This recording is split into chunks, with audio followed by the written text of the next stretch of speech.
welcome to IDC Directions 2023.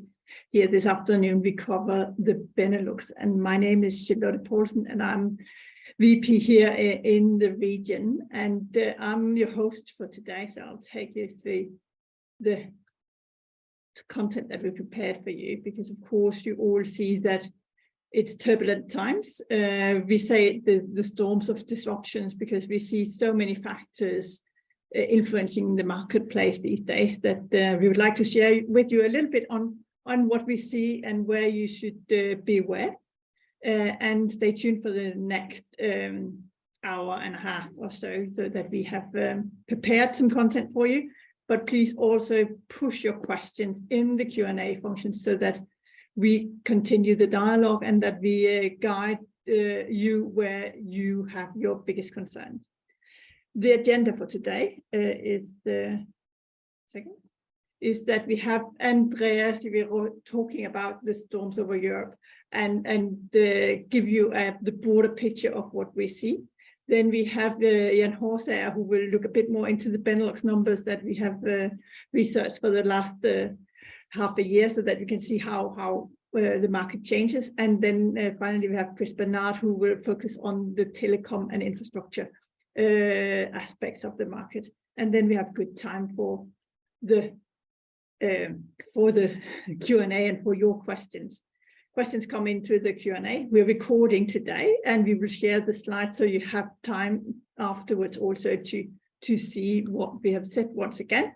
And then, of course, after we share also our contact details so that you can get in touch and we continue the dialogue so that we leave you in a comfortable place for the market and times ahead for 2023.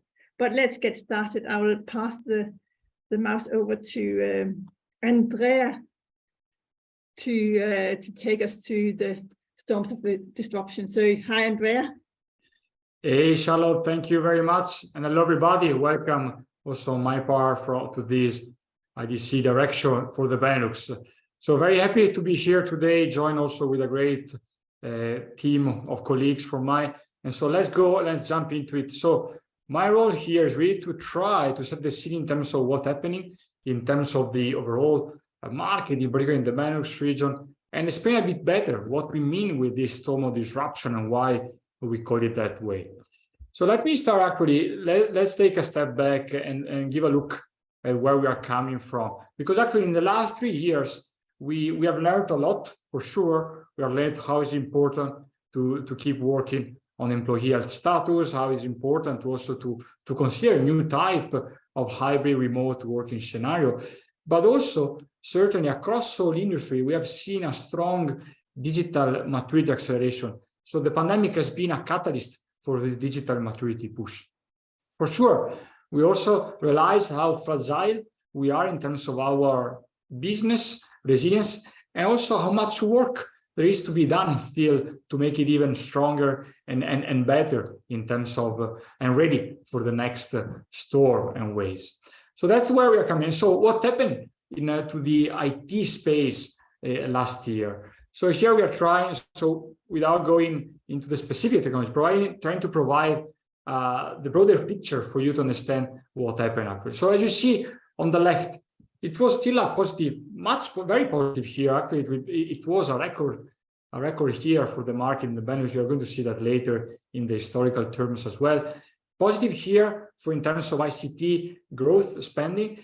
But when you look at that, you don't need to stop at that kind of growth rate, because there has been multiple factors and dimensions impacting that plus 8% that you're seeing there.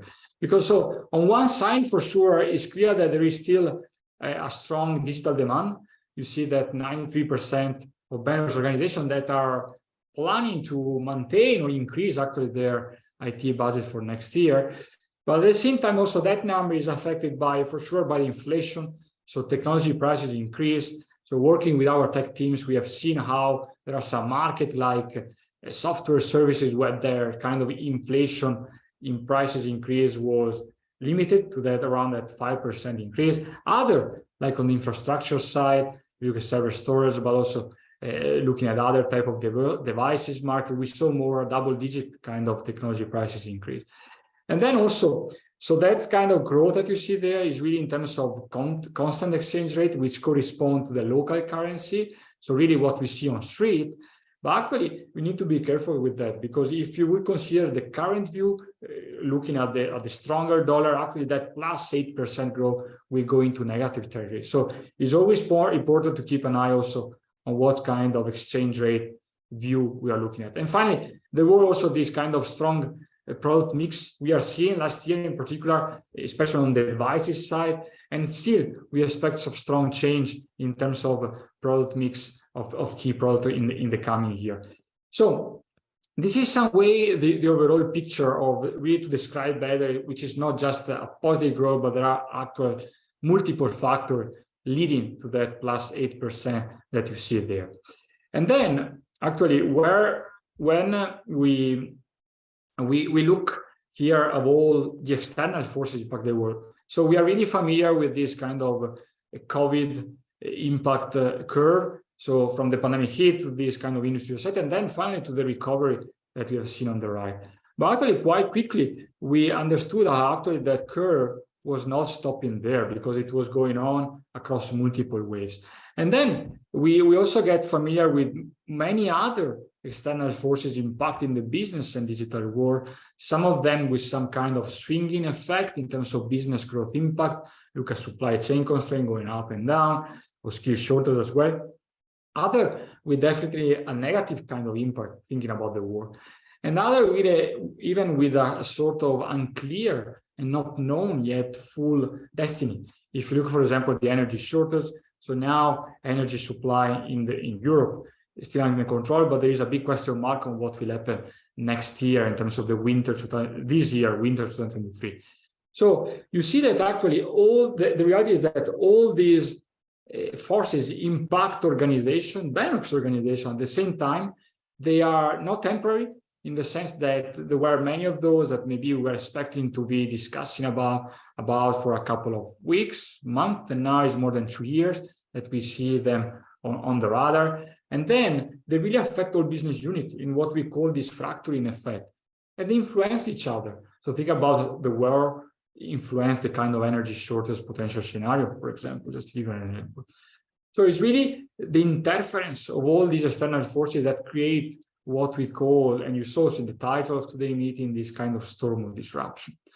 So what is happening is really that we see, if we look specifically at the Benelux industries, and you see in this chart also the dimension of their spending. So the bubble side of this chart really give you a feeling how much every single industry is spending in terms of total ICT spending value. So you see some big market there driven by the finance sector and government education. These are the two largest ones.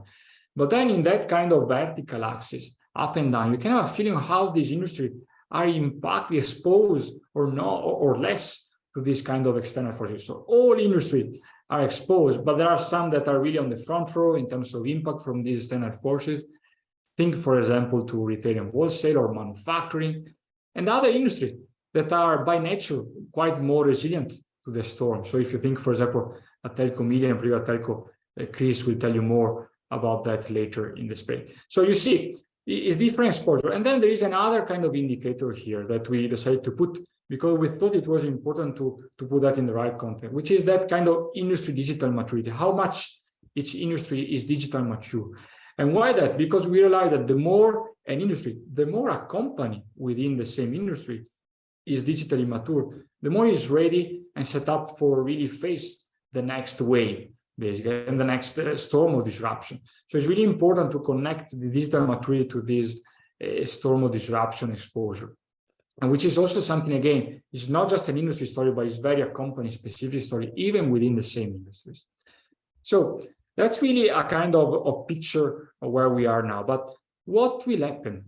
So we cannot hide that for sure. There is some business pessimism that is mounting across technology buy. Here you see a regional picture sourcing from our monthly future enterprise resilience and spending survey that we run across all global geographies. And you see, basically, so there is, first of all, an expectation, an economic expectation that we are moving to this kind of recession scenario.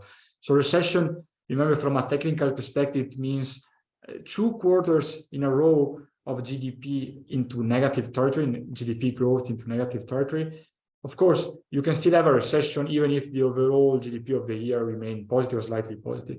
And this is actually the real the current expectation that is coming from the consensus across economies. So there will be a sort of mild recession leading to a flat or plus 0.5, 0. Something kind of increase in 2023.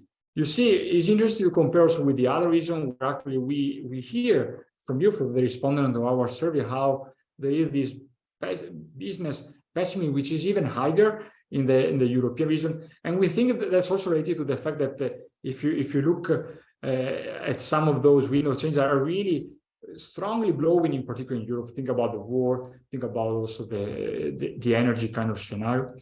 And you see how actually, talking about energy, for example, 43% of European organizations are really expecting already a kind of business activity decline due to the kind of new type of energy supply scenario. So that's clearly one of top of mind. We don't say that you're going to hear also from Jan in a second about more detail on the Benelux picture around that.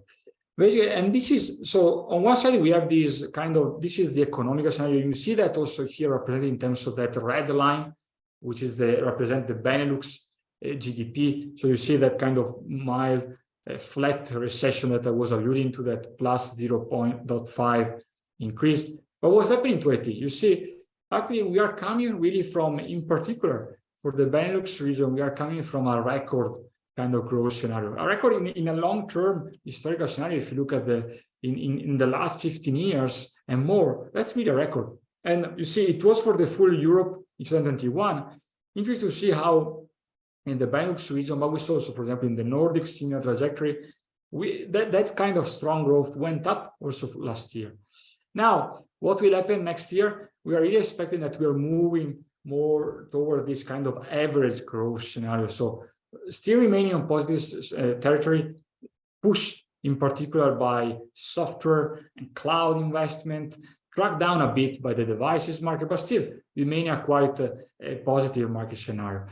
There are some key factors to keep watching in the coming month, because they will really also explain how that number will be confirmed or not, which are the 3 elements that you see on the right there. So first of all, you know, in the last few months, in particular, inflation impacted strongly the B2C market. We saw that in particular in the devices market, where if you just focus on the B2C war, you're really going into negative territory in terms of growth, in terms of spending there.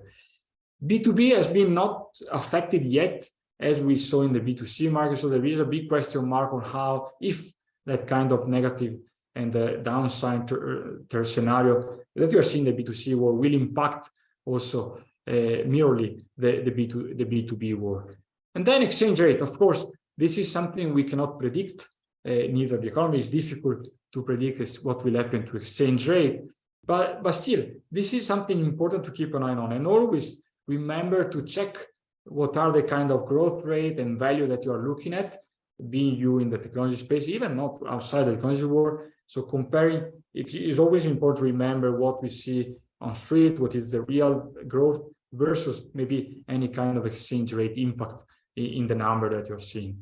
And finally, vendor strategies. So we mentioned inflation. So now there is a kind of, the majority tech provider really in front of a crossroad, deciding between keeping the same margin but increasing pricing, or maybe sacrificing a bit the margin to maybe gain some kind of competitive market share advantage.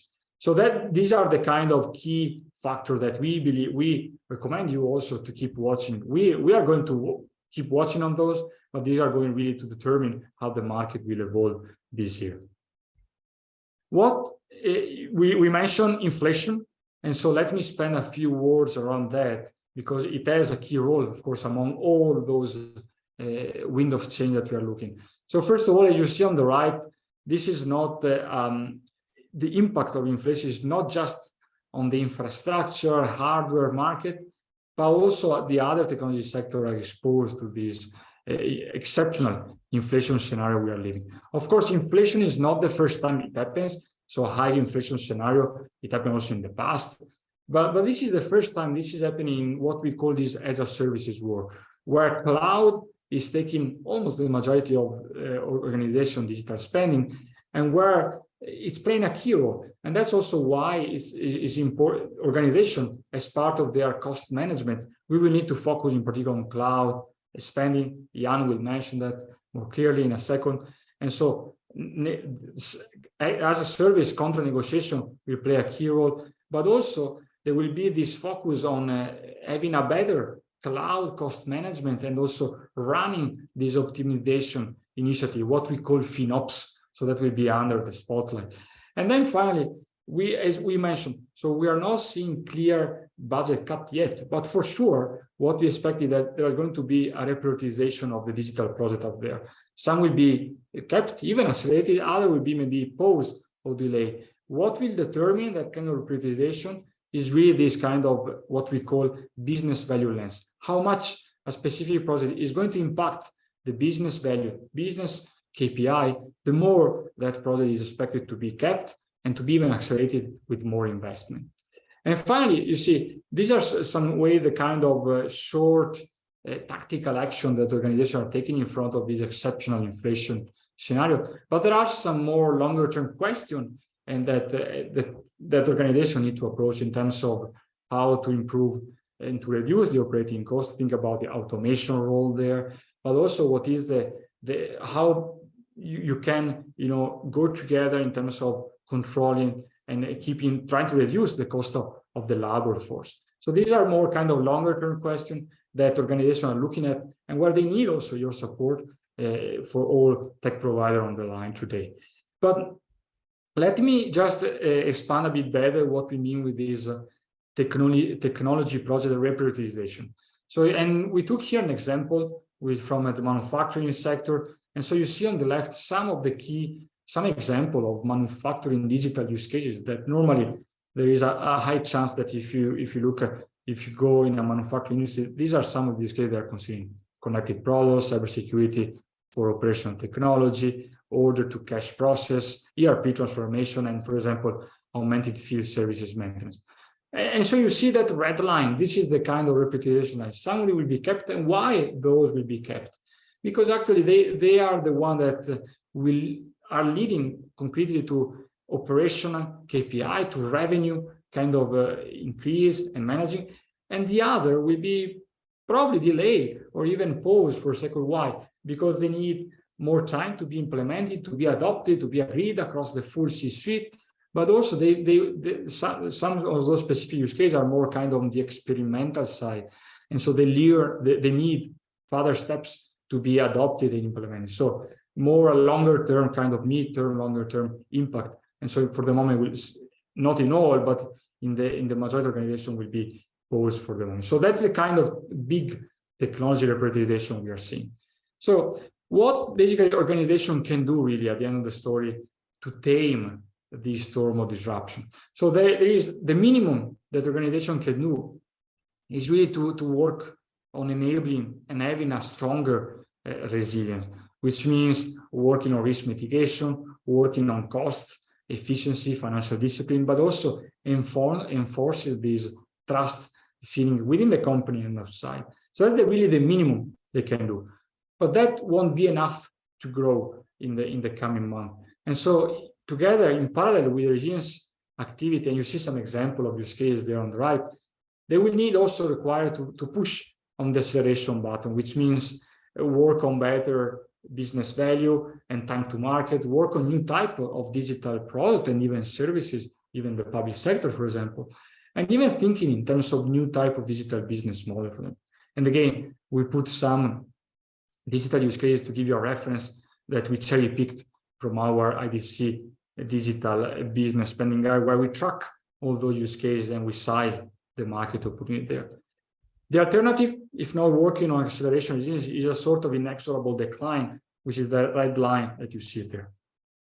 So hopefully I convince you of this kind of storm of disruption feeling, and also the kind of true line in terms of resilience acceleration that organization can take. And now, is with great pleasure, let me hand over to Jan that will explain a bit better what are the specific IT market opportunity in the Benelux region, and also what it means with concrete example, build this stronger resilience or push on the acceleration button.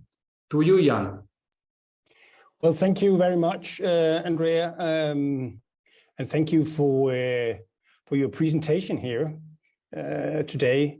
Oops, just need to start my video. So here we should be. All right, good, okay. And the little luck, I'm also able to move the presentation. Good. Not yet. Just a minute.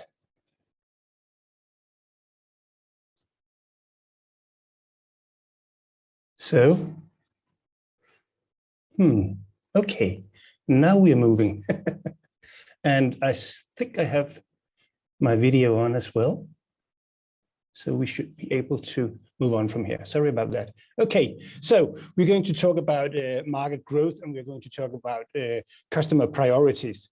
Of course, the point here is that, well, we've seen now this storm of disruption and sort of the full, well, let's say impact that can be in different scenarios.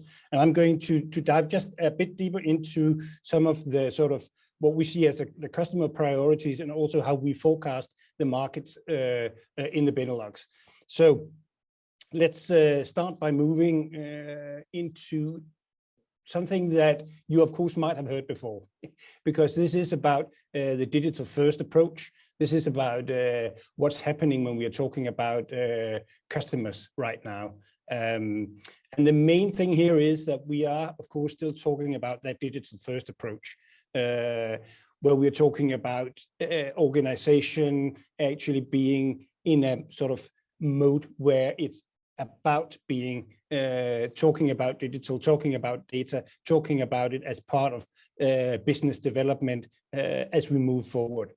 And what we know from that and the customer priorities is, of course, that this is going to be about the outcomes. What can digital actually deliver at the end of the day? And this is about everything as a service. And this is also about data and a data focus. So when we're talking about future IT, we are talking about a sort of 360-degree approach to digital and technology in the organization. And I'm going to just stay on top of this discussion, and in a few minutes, Chris will take over and dive even further into some of the technology details here. But the point right now is, of course, that seen from the IT industry, this is an opportunity, and this is a way to plan business moving forward. What we see here is let's call it a market view that's a bit in the mist. That's how we've been seeing the world for the last 3 years, first during Corona, and now during the unfortunate war times. Sort of this feel that what lays just in front of us might be difficult to see, but it's still very interesting to actually be not just seeing this on a day-to-day basis, but on a year-to-year and on a 5-year basis, of course, that we can help you with. But if we look at the sort of immediate, what will happen in 2023, we are looking at market sizes, and we are looking at growth rates where we can, well, that gives you kind of the feel that, well, it looks similar. It looks like, well, okay, here's the growth rates. They are comfortably above what we just saw in terms of economic growth. We also know there's a inflationary part of this, which of course explains part of the growth rates that we expect in 2023. But still, there's a comfortable margin here, which has to do with the fact that digital mature organizations demand investments, even though they are focused on cost cutting, because they also know that they need to be agile in a way where they are able to change to a innovative focus and on innovation, maybe not this year, but and maybe not next, but then year after that, and so on. And it's this agility and it's this way of utilizing digital that actually sort of constitutes what we could call the litmus test of digital transformation. How good are we actually at creating that agility? And it is to that extent something about how can we ensure that that this agility is created. And when we look at the growth rates, talking about software, IT service, software, hardware, and services, both IT services, business services, and telecom services, as we divide them in IDC. Well, it's also something that looks quite familiar, something that, well, but that's something we know, that's a growth rate. What's beyond or beneath that? And of course, when you dive deeper into it, you'll be able to see in sub-markets that there are differences. That means that even though that the growth rates country by country looks alike, well, there's actually some very, or at least some differences, which means a lot whether you are working in one sub-market or another. And moving forward, what we're seeing, of course, is that it is everything as a service, or let's call it managed services in different ways, and software as a service as we move forward. And the change and the agility is still what's in demand, what is still in demand from the customers. But what's also interesting here is, of course, that we are sort of seeing, let's call it a more granularity in, for instance, contracts. IDC also has a large contract database where we can look into what's happening in terms of length of contracts and what's in these contracts. So the granularity is actually growing. And the interesting point here is, of course, that there's some, well, we used to talk about the verticals when we talk about contracts in IT or digital, but we are also getting closer and closer to talking about use cases, because mature organizations in different verticals actually look more like each other than businesses in the same vertical that aren't on the same level of digital maturity. So this is, of course, changing the picture as we move forward, and how we would like to work as an industry.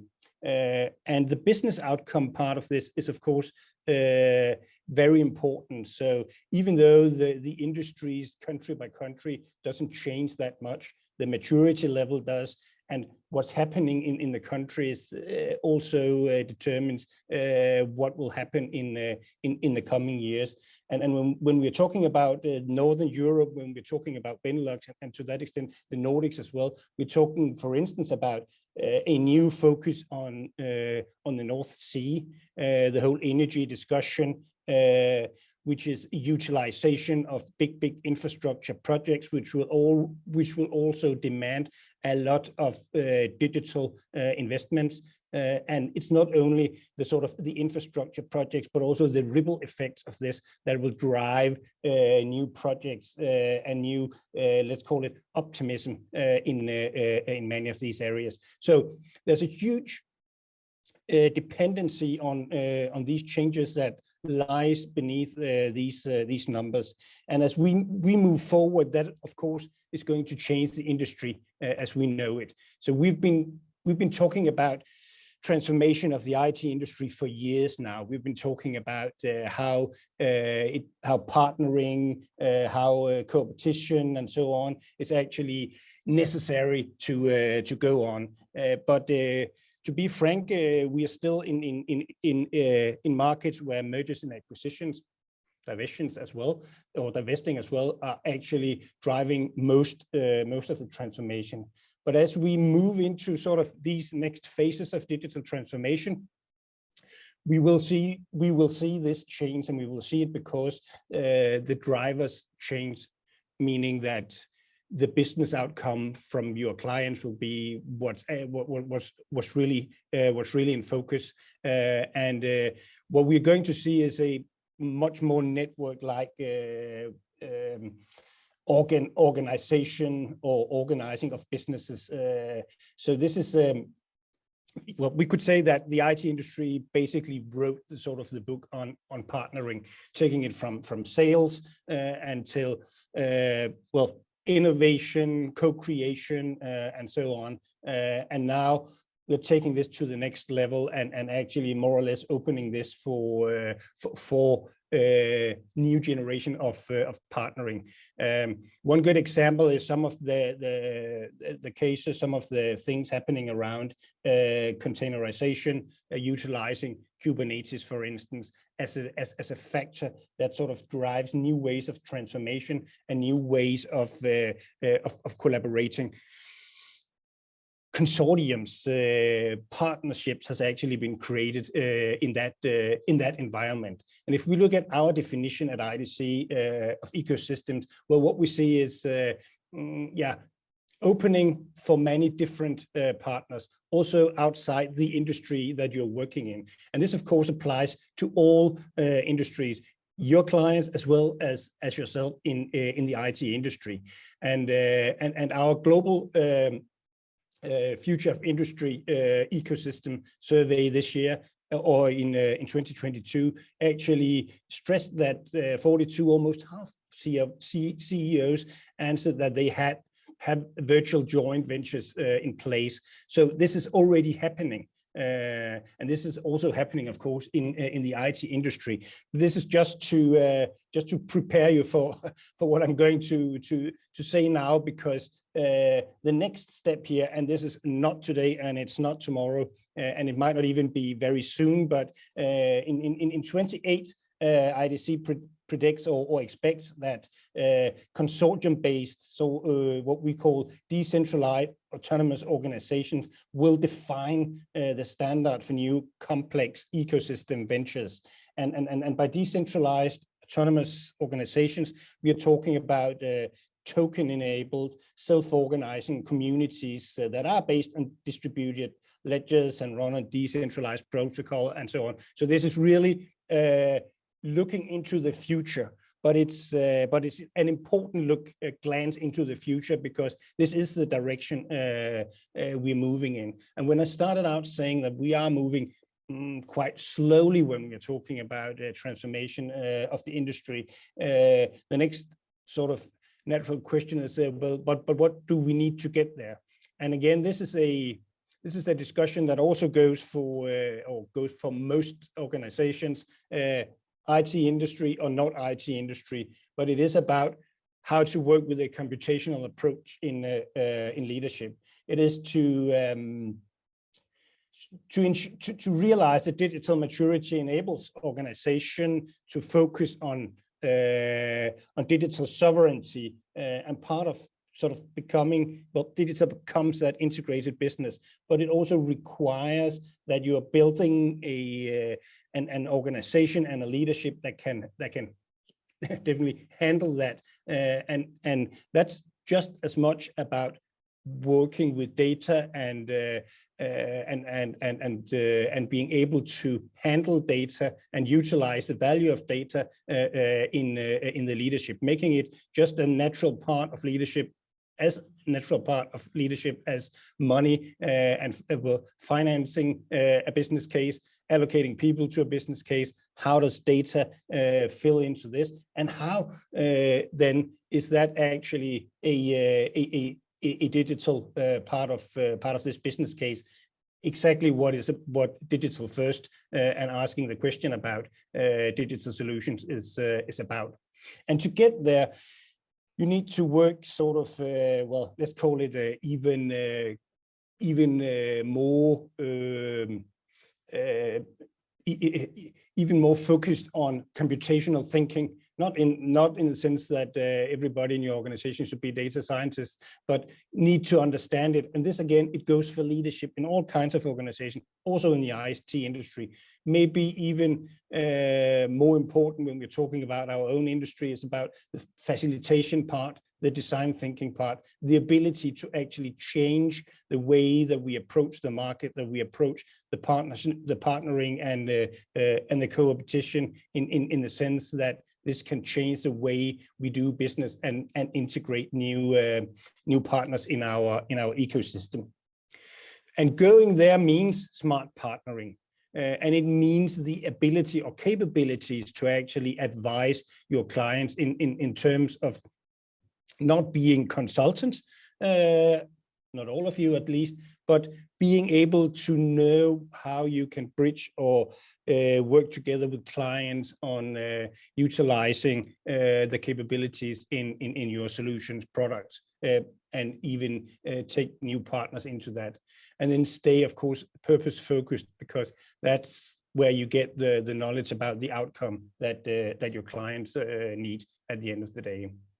And to go in that direction, well, I would just focus on two overarching technology discussions before I hand over to Chris. Actually, the first one is we'll go low or no code to get into there, because the low code, no code, and these intelligent developer technologies that will be key to move your clients into the agile space, or ensuring that they can stay there, help them move on from the positions and the digital positions that they have today. And well, not maybe not, or maybe they need to move further up the ladder of digital maturity. Maybe they just need to be and maintain their position. But the low code, no code is of course a way to also help us out with some of the issues we have around getting hands and heads to do the business for us and the development force moving forward. So what we see here is, of course, that the low code, no code, and intelligent development technologies has really interesting growth perspectives when we're talking global, and when we're looking at EMEA as such. There's a bit of a gap. We need to step up to get that approach going in our part of the world as well. And finally, I think it's very important to realize that of course going there is an infrastructure discussion question. It's about the cloud technologies, and it is about the autonomous operations, getting us a bit back to sort of this decentralized autonomous organizations as we move forward. And that's the approach of the infrastructure. And I'm not going to go even deeper into that, but hand it over to you, Chris.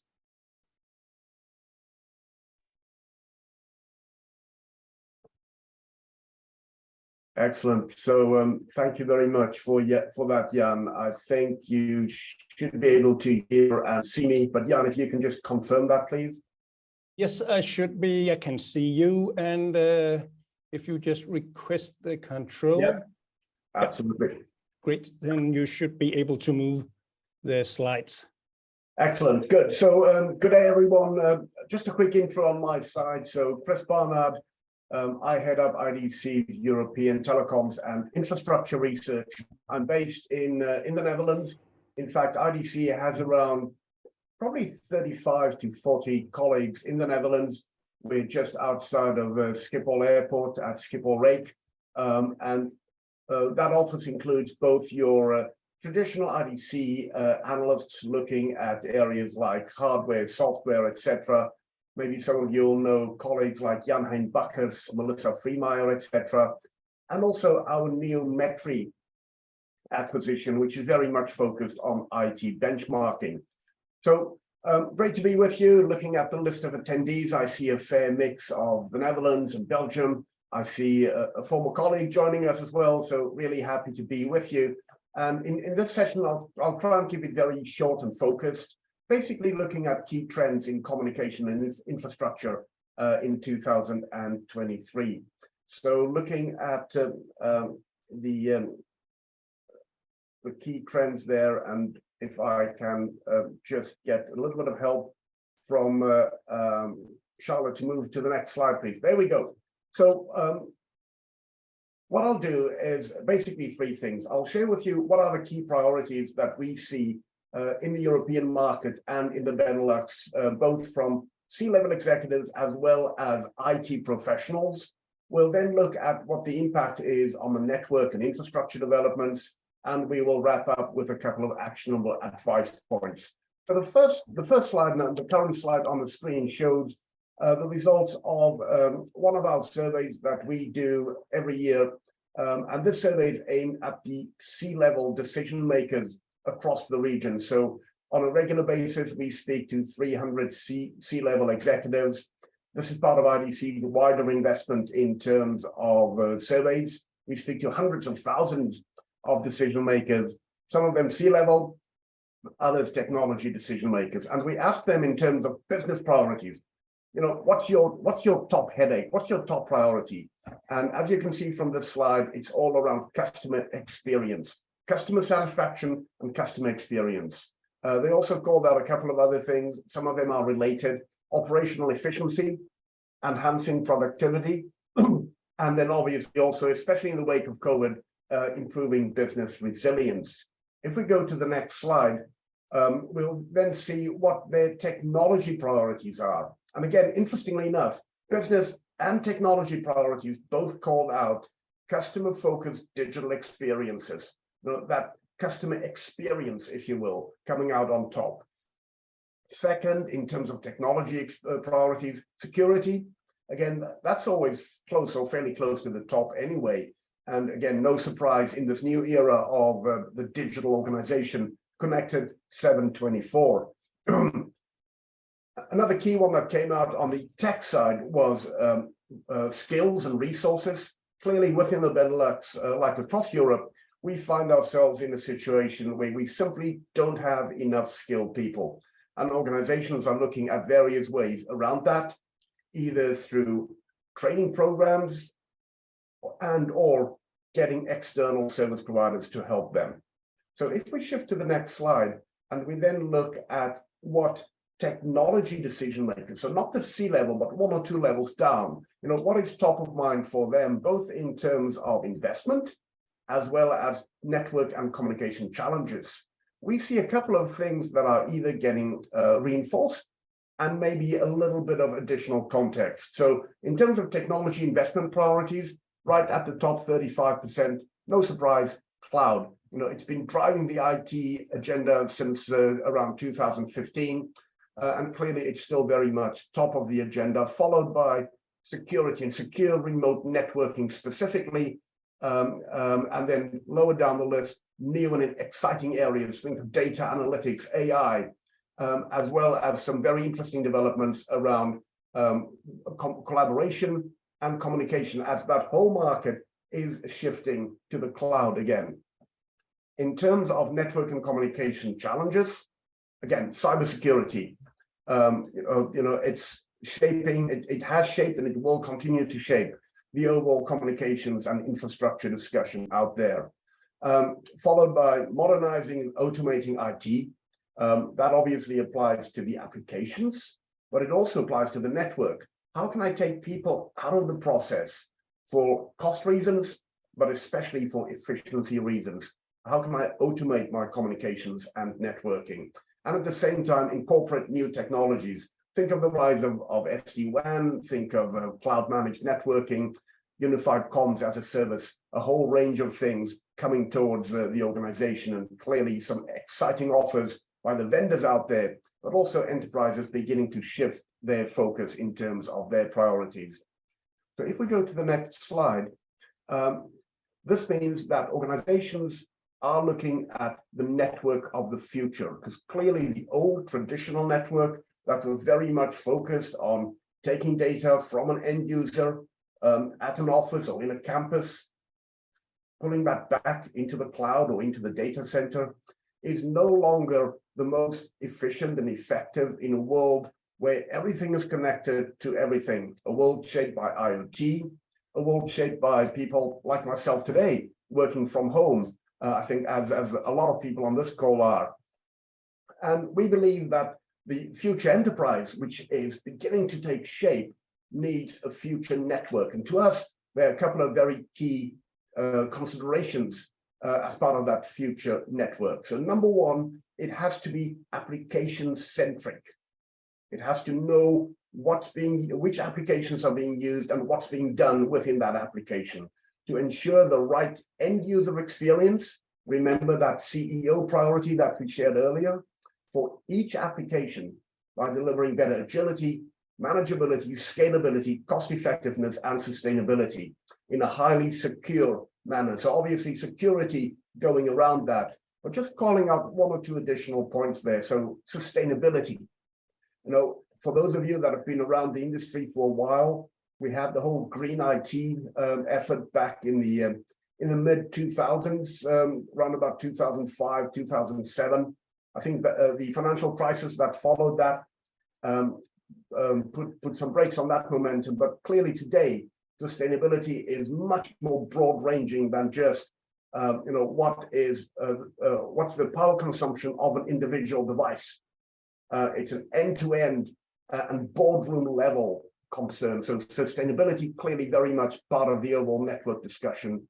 And as part of that, we see that the networking discussion has moved from cost, how can I move bits as cheaply as possible, to cost effectiveness.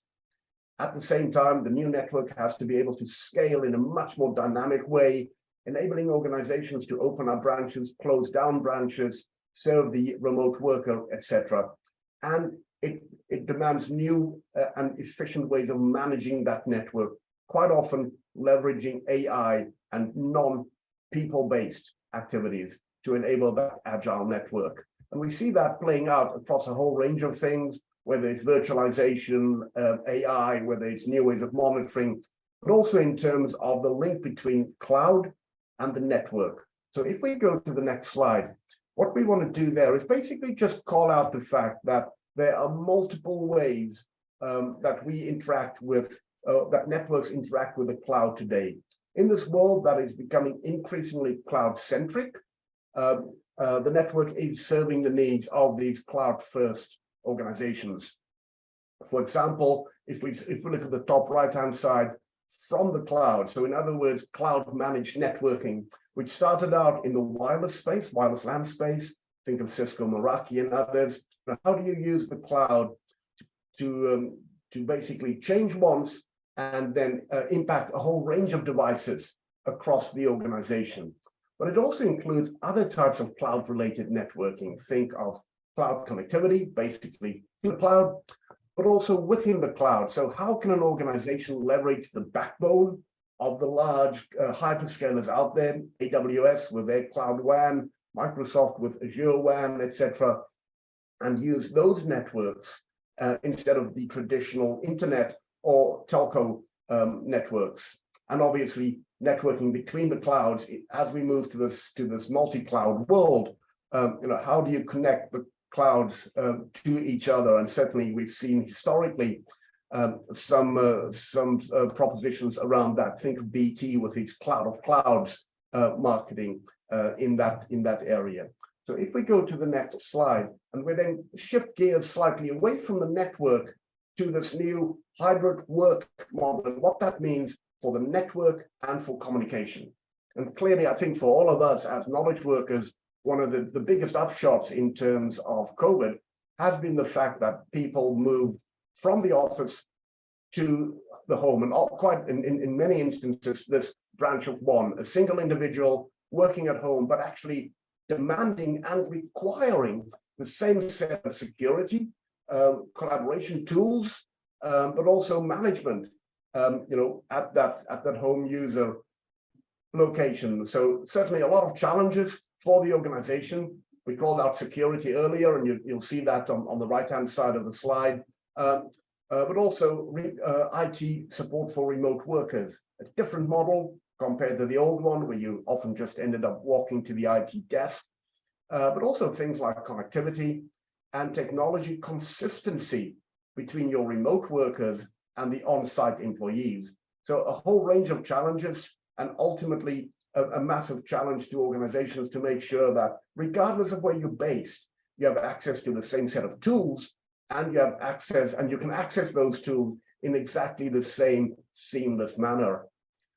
So as we shift to the next slide, and just wrapping up in terms of bringing it home to what it means to the enterprise, and obviously to the vendors and the telcos that position this to the enterprise, we believe that there should be a significant strategic consideration for the network as part of the overall future enterprise. And it basically comes down to three areas. The fact that the network has to be embedded in terms of all digital initiatives, the importance of a holistic transformation roadmap, and the key selection of a partner that will meet the specific demands of an individual enterprise or organization. So wrapping up, I'll just touch on each of these three in a little bit more depth. So if we go to the next slide and we look at the importance of embedding the network in digital initiatives. I think in many organizations historically, communications and networks were an afterthought. When it came to a transformation initiative, it was a case of executives deciding we're going to push into the cloud. And then it was, oh, but what are the implications for the network? In the future, we believe that the network will underpin all aspects of transformation, just like the network underpins all aspects of the organization. The pandemic clearly underlined the importance of that network. I think to me, that was the standout aspect of the pandemic, the fact that without connectivity, without the vendors, without the telcos, without the IT organizations really stepping up and enabling that, we would have been in a very different place compared to where we are today. So the network has become much more visible to senior management, and it should be considered in each and every digital initiative in the organization, and clearly included in terms of building that business case for network transformation and the criticality for the digital future of the organization. If we go to the next slide, please. In terms of this holistic transformation roadmap, again, the importance of aligning networking and security teams and FinOps and all these teams related to the future enterprise remains top of mind for most organizations. In other words, enable the organization to take that cross-domain view. What is happening in the LAN, what's happening in the WAN transformation, what's happening in the data center, cloud, IoT, etc. It obviously means that the overall networking investments need to be reviewed in a sort of a 3 to 5 year time frame, because clearly the network of the future is going to be vastly different to the one that's out in most organizations today. That requires a very detailed migration plan, but also a holistic TCO analysis that looks at both cost and revenue implications. And then shifting to my final slide, the importance of selecting a partner that can meet your specific needs. And clearly there are lots of partners out there. Some of them are global hyperscalers. Some of them are very country specific, either Belgium or the Netherlands specific organizations that enable enterprises to transform their communications and infrastructure. And they do that by looking at a whole range of things: portfolio, the ecosystem that my colleague Jan covered earlier, the deployment model, is it on-premise, is it in the cloud, is it a hybrid situation, sourcing strategy, again with the supply chain issues that came to the fore in 2022, and also the track record. To what extent does this organization really understand the needs of your specific company, your vertical market, or even needs in a specific country? So that was a very quick overview. Thank you very much, and I really enjoyed spending time with you. And obviously, as I said, based in Amsterdam, if you ever want to continue the discussion, please reach out. And with that, let me hand it back to Jan. Thank you very much, Chris. And yes, let's invite Jan and Andrea back here on stage so that we can take some questions. But the first question I have actually, Chris, is from one of our listeners who asked, how does the cloud market and how is the infrastructure market in the Benelux different from the rest of Europe? Yeah, it's a great question. I think on the whole, across Europe, we do seem to see fairly consistent patterns in terms of willingness to adopt. As all of us know, traditionally, the Nordics, the Netherlands tend to be a little bit earlier in terms of adoption compared to countries in Southern Europe. So I wouldn't call out significant differences in terms of rate of adoption. Clearly, organizations in Europe are extremely aware of the upside around things like unified comms as a service. In other words, taking some of your communications capabilities from the premise to the cloud.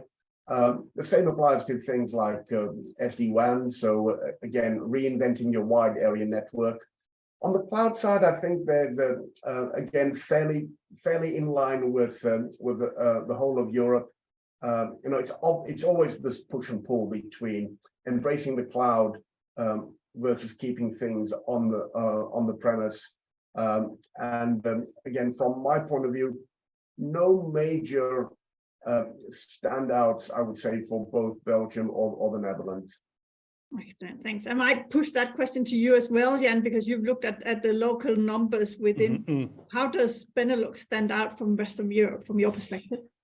Yes, again, the interesting point is that a lot of it, of course, is similar. Of course, in the sense that the growth rate is comfortably above the economy, and in the sense that the maturity is at a certain level or higher level. But in general, you need to dive into further into the numbers to actually see the differences in terms of what are the areas. And again, we are looking into something that's managed, and the Benelux countries are, well, let's say, further ahead, like the Nordics, than compared to some of the other parts of Europe. But the interesting point is that things are sort of, it's the window is, it's not closing, but it's narrowing, and in that sense, it's really a time now for, seen from the vendor perspective,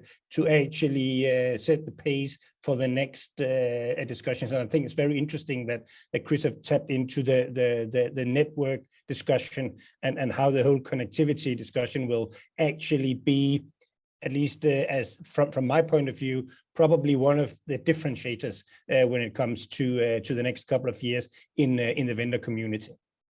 Andrea, any perspectives from you when you prepared your presentation that where Benelux stood out? Thank you, Charlotte, for the opportunity. I think it was, when, if you remember the beginning, there was that kind of industry picture. I think that's quite a characteristic one if you look also where are the industry opportunities. So for sure, government, education take quite a large share of spending, together with finance. That's quite unique. So of course, finance, and it's quite a overall industry, but having that on top together with government education is quite unique. So those are the key largest spending in the region, followed by other usual suspects like manufacturing. With, if you look, for example, European picture, that's the largest one industry, which is a differentiator element. So interesting to see that kind of industry differences, I would say, in particular. I'm happy to expand that, or even offline if you want. Mm-hmm. And Chris, there's a question here about the market shift that telcos needs to be prepared for in 23. Yeah, I saw that question. It's a very interesting one, because to us, I think the overall telco market is in a completely different place compared to where it was for probably the last decade. All of a sudden, there are changes coming fast and furious towards the telcos. Their traditional set of competitors, I think, is changing and expanding. There are providers in, let's take the SD-WAN space as a great example. There are competitors that didn't exist as competitors a couple of years ago. So you have companies like Ariaka coming in. You've got the vendors with their own specific solutions, but you have also the hyperscalers competing head to head against telcos in some areas. So I think a whole new set of competitors, different requirements from the organization, and a lot of these requirements and changes are actually threatening the traditional safe areas of revenue generation for telcos. Think of MPLS, think of voice, etc. So a lot of revenue pressure, new competitors, but also the opportunity to differentiate, and especially by staying close to the customer, which telcos across Europe, so not only in the Benelux, but telcos across Europe are actually extremely well positioned, given their legacy and given their closeness to the organization. So we see a lot of upside, especially for telcos that are extremely innovative. There are some very interesting announcements coming out around connecting, this whole area of connecting to and from the cloud and between clouds. I think that's where there's going to be a significant opportunity for telcos as well. And just to add a comment to that, because exactly there the focus on, or the ability to be close to the customers comes in as a very important part, because that's where the competition between exactly the telcos, also the hyperscalers, and to that extent the best breed of local vendors will actually be differentiating the market. Cool. Then we're moving to SDG standards, which we of course get a lot of requests for our insights too. But here is how does ESG standards impact the digital transformation, and which industries are leading on which themes? Chris, you unmuted, so maybe you want to go first. Yeah, I'm happy to go first, but I've got esteemed colleagues on the line as well. Just to kick it off anecdotally, clearly ESG have moved right to the top. You saw that in some of the slides as well. Sustainability is extremely important, the wider ESG discussion. I was over in the UK last week, Monday, Tuesday, Wednesday, meeting with clients, and each and every one of those interactions was around ESG and security. And I think that gives you a sense of just how important the telcos and the vendors look at this in terms of the verticals. Clearly there are differences between the verticals, but historically finance was very, very quick to embrace that. One or two other verticals, but I think today it's basically all around, all across verticals. Andrea can jump in, all across verticals, because it is a board level issue. Indeed. Thank you, Chris, and happy to add a couple of words. So first of all, I think ESG, the reason also Chris is saying is quite on the top. There are multiple reasons, but I think one of the key aspect is that organizations are realizing more and more that it's not just nice to be sustainability oriented or ESG oriented, but also they need to work on that to survive and to keep growing. And we are seeing that, for example, we're discussing earlier today about also this kind of energy supply new scenario. Organizations realize that if they have better ESG parameter, they're able to have to save costs and to perform better. So they need to work on that. So, for example, we are analyzing now, we are writing a report on how this energy kind of shortage scenario is really pushing organizations to work on their ESG one. Industries, it's important to mention who is leading the way there. So there are some industries, like if you take, of course, utilities, government are showing the way in terms of what are the trajectory ESG should be. There are others where actually there is a lot of pressure at the moment in terms of expectation and challenges. So if you take manufacturing, for example, is for sure under the spot in terms of ESG pressure that we are seeing in the sector. The final point also, what I believe personally is the opportunity for the digital world. So there are plenty of ESG digital use cases we are seeing at the moment. But I think, where all technology organizations are very focused at the moment, you're tracking ESG. So being able to collect data and track ESG, which is step number one, is for sure needed, is important.